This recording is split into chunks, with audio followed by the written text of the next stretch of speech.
On May 21st, 2020, Brazil became the country with the second highest confirmed cases of COVID-19.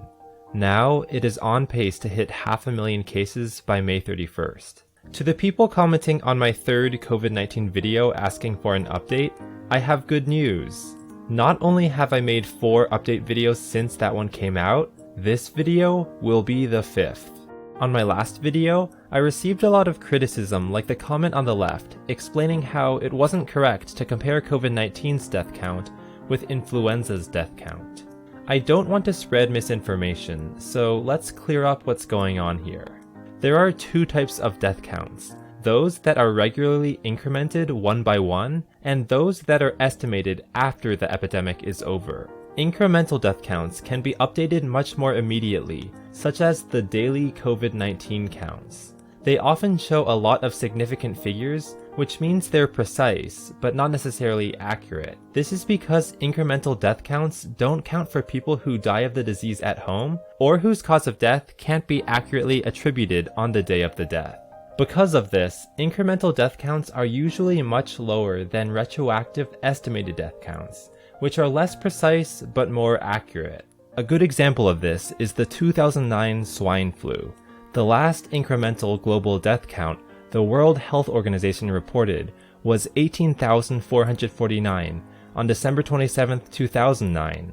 However, 2 years later, the CDC estimated the true value was between 151,700 and 575,400 deaths, roughly 15 times higher, which is now widely believed to be more accurate.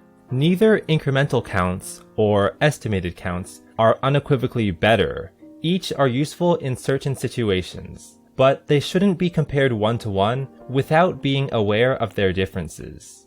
So, in my line graphs, incremental death counts will appear as solid lines with solid labels to the right. These likely undershoot the true value. Estimated death counts will appear as thin dotted lines with transparent labels to the left.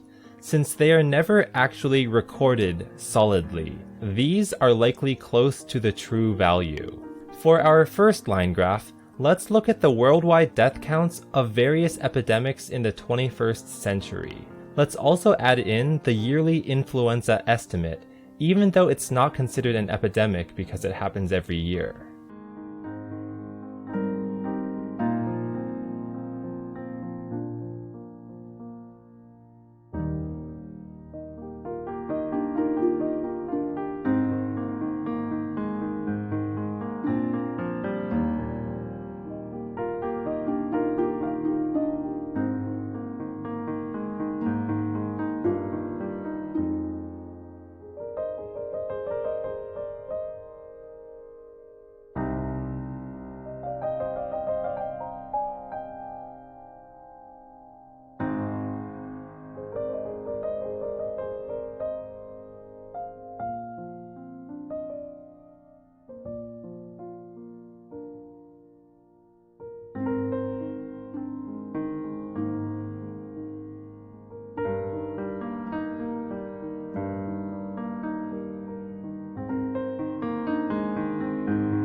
So that's my line graph showing COVID-19's death count throughout the world. For those curious, I got influenza's estimated yearly death count by taking the geometric mean of this range given by the World Health Organization back in 2017. I did something similar for swine flu. And from a distance, it might look like COVID-19's fatality count has only recently surpassed swine flu and hasn't even surpassed influenza, although it's taken less than half the time. However, as I mentioned at the beginning of this video, we can't compare COVID-19's incremental death count with swine flu's estimated death count. If we want to compare apples to apples, we have to also look at swine flu's incremental death count, which as I mentioned before was 18,000. From this lens, it could be argued that COVID-19 is 20 times deadlier than swine flu so far, which could explain why this pandemic has led to many more regulations and shutdowns.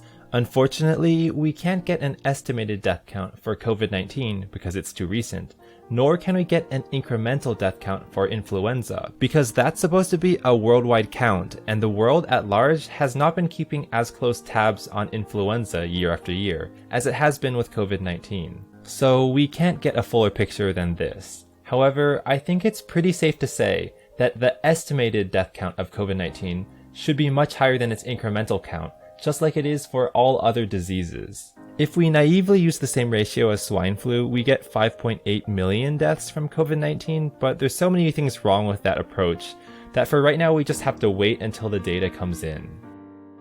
Okay, onto analysis of just the United States, with a special focus on the flu. For this graph, I'm going to align all causes of death to start at the beginning of the flu season for each year, which is October 1st. This way, all lines are in each month of the year at the same time, so we can examine the claim that the warmth of spring can slow COVID-19's growth to the extent that it slows the flu's growth. Remember how I said it was too bad we couldn't see an incremental counter of the world's flu deaths? Well, props to the CDC here, because thanks to them, we do have an incremental counter of the United States' flu deaths, which will be useful. Its name is the Pneumonia and Influenza Mortality Surveillance from the National Center for Health Statistics Mortality Surveillance System, and it gives precise weekly case and death counts of both pneumonia and influenza. If we use it to sum up influenza deaths, we get about 7,000 deaths a year, but it varies a lot depending on the severity of the flu season. On the other hand, the disease burden of influenza page serves as our estimated death counts, which tend to be 5 to 10 times higher, which is probably more accurate but approximate.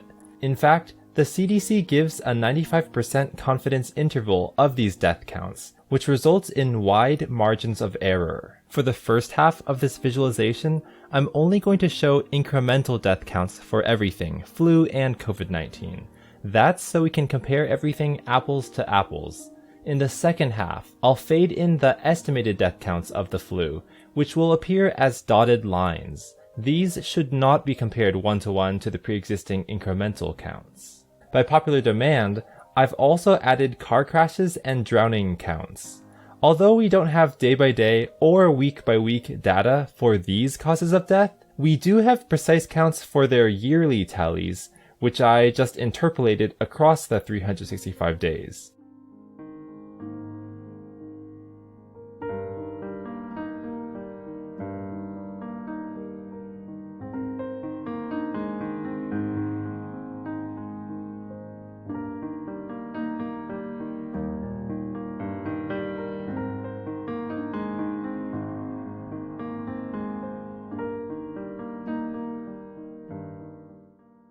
As you can see, COVID-19's incremental death count in the United States dwarfs even the worst flu season by a factor of at least 6.7.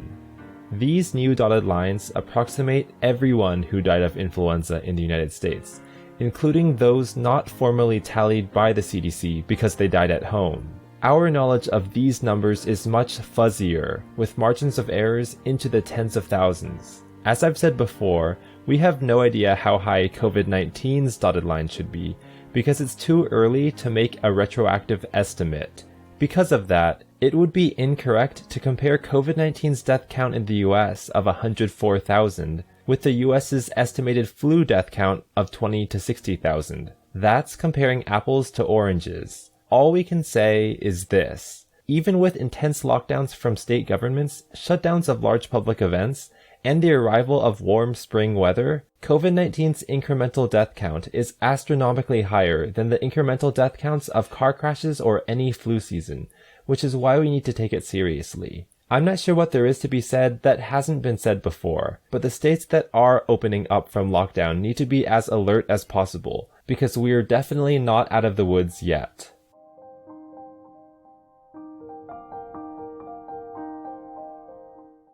For the third part of this video, I want to focus on Brazil, which is becoming a new epicenter of this disease. As a disclaimer, I've never set foot in Brazil, so I'm definitely not an expert on this material. Anyway, is COVID-19 no worse than the flu, as Brazil's president has stated? Let's find out. According to this paper from the American Journal of Epidemiology, it seems like influenza deaths in Brazil are the lowest in January and peak in July. However, this graph only goes to 2001, and the only recent data I could find about Brazil's average annual flu death rate was this paper by Alexandra Almeida and others. They report an influenza mortality of 1.01 deaths per 100,000 people a year. In my opinion, that's suspiciously low given that the United States is sitting at around 13 deaths per 100,000 from influenza. But then again, Brazil's climate is much more tropical than the US, and the other paper has the data trending down to 1.5-ish by 2001 already, so I suppose it's possible. Using all this data, let's draw a line graph again. Car crashes are in green, flu deaths are in yellow, and COVID-19 deaths are in bright sky blue. I included both the 2009 and 2016 waves of swine flu, which hit Brazil especially hard. In addition, I included the specific 2018 influenza season, which was bad enough for the Chinese news to report on it. Those three stats are incremental death counts, though, whereas the 1.01 deaths per 100,000 stat I mentioned earlier is an estimated death count. That's why it appears as the only dotted line in the graph.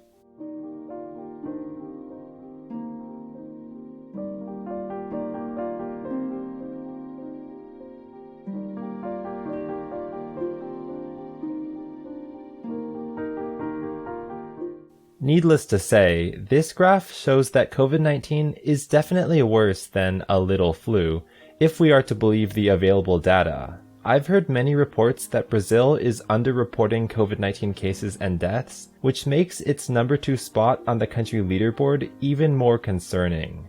In times like these, it's better for us to act with too much caution now, so that we can enjoy the future more freely, than to act with too little caution now and pay the price in the future. I don't like how many of my COVID-19 videos have been doom and gloom, so I'm thinking that for my next video, I'll sample a wider range of countries, including countries that have for the most part defeated the virus.